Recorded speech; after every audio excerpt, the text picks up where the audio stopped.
Calculation of EN মানে কি, এটা আমাদের কিছু কিছু কোঅর্ডিনেশন কম্পাউন্ড আছে যেইগুলো আমাদের এফেক্টিভ অ্যাটমিক নাম্বার, এটা কি বলে এফেক্টিভ অ্যাটমিক নাম্বার, রুল অনুযায়ী তারা আমাদের এফেক্টিভ যদি মানে নোবেল গ্যাসের কনফিগারেশন, নিয়ারেস্ট নোবেল গ্যাসের কনফিগারেশন অর্জন করার প্রবণতা দেখায়। কিন্তু এইটাই তোমাদের একদম যে আমাদের অ্যাটেন্ড না করলে এটাই তোমাদের একদম ইয়ে নয় যে আমাকে অ্যাটেন্ড করতেই হবে, ঠিক আছে, সেটা কোনো মানে নয়।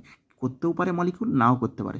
যদি মলিকিউল না করতে পারে তখন আমাদের কিছু কিছু রিসার্চে মডিফিকেশানের দরকার হয়, যার মাধ্যমে ওকে আমরা অ্যাটেন্ড করানোর চেষ্টা করি। ইএনের মধ্যে জেড হচ্ছে আমাদের অ্যাটমিক নাম্বার, এর ফর্মুলা হচ্ছে Z minus oxidation number into +2 into coordination number, actual formula. তাহলে জেড মানে আমাদের অ্যাটমিক নাম্বার, এটা আমাদের minus of oxidation number +2 into coordination number.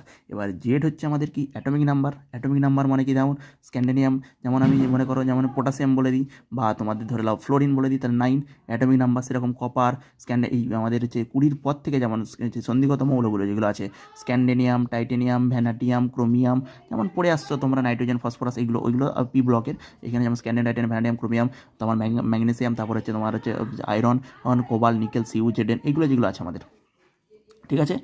এইগুলো হচ্ছে আমাদের এর হচ্ছে স্ক্যান্ডিয়াম, টাইটেনিয়াম যে হচ্ছে 20 থেকে যে 30 পর্যন্ত।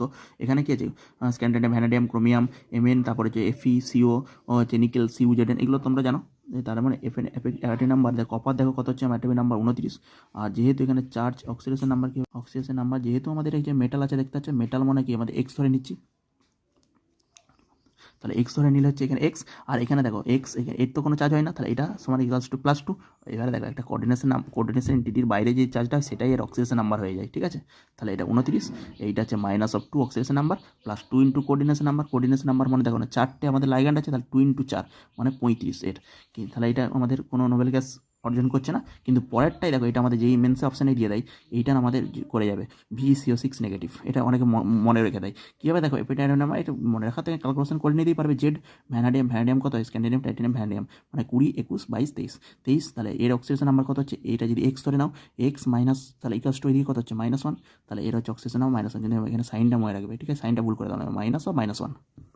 সাইনটা কি আসলো, জেড হচ্ছে আমাদের অ্যাটমিক নাম্বার, অ্যাটমিক নাম্বার কত আসলো 23, অক্সিডেশন নাম্বার কত আসলো, এখানে এক্স ধরো এক্স, তাহলে এর তো কোনো চার্জ হয় না, তাহলে ওই পাশে -1, তাহলে ওভারঅল চার্জ কত হলো -1। এবার এখানে মাঝখানে একটা মাইনাস, মাইনাসে মাইনাসে প্লাস, এটা কিন্তু খেয়াল রাখবে, মানে 23-এর সাথে আবার -1 করে 22 করে দাও না।